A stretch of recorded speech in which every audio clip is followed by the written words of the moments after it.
بعض لوگ جب مصافحہ کرتے ہیں اور سلام کرتے ہیں تو وہ دونوں ہاتھوں کے بجائے ایک ہاتھ سے مصافحہ کر لیتے ہیں۔ اسی طریقے سے جب مصافحہ کر کے فارغ ہو جاتے ہیں تو اپنے ہاتھوں کو، ایک ہاتھ کو یا دونوں ہاتھوں کو سینے پر رکھتے ہیں۔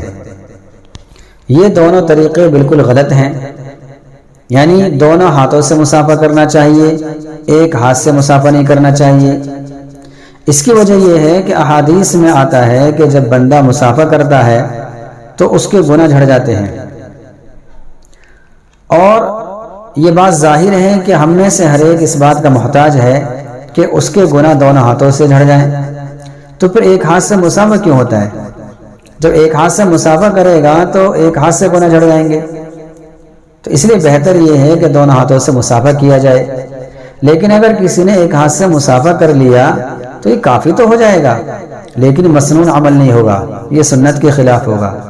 اس لیے ہر اس عمل سے ہمیں اپنے آپ کو بچانا ہے جو ہمارا عمل سنت کے خلاف ہو، بلکہ اپنے عمل کو سنت کے موافق بنانا چاہیے اور سنت پر اپنے آپ کو لانا چاہیے۔ دوسری بات کہ مصافحہ کرنے کے بعد بعض لوگ ہاتھ سینے پر رکھ دیتے ہیں، یہ کرنا بھی غلط ہے۔ نہ تو اس کا ثبوت احادیث سے ملتا ہے اور نہ ہی کسی فقیہ نے اور علماء کرام میں سے کسی نے اس کو کسی کتاب میں ذکر کیا ہے، بلکہ یہ ایک بدعت ہے اور یہ ایک رسم ہے جو ہمارے زمانے میں عام ہوتی جا رہی ہے۔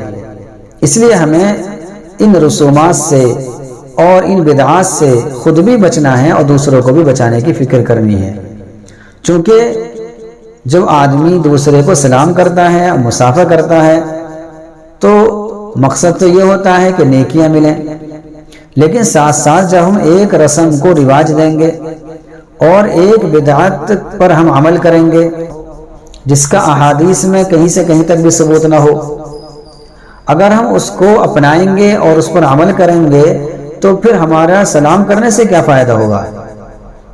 بھی ہم ایک طرف نیکیاں کما رہے ہیں اور ایک طرف ہم گناہ بھی کر رہے ہیں، چونکہ بدعت یہ بہت بڑا گناہ ہے۔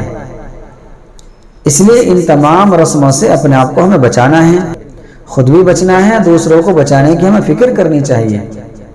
السلام علیکم ورحمۃ اللہ وبرکاتہ۔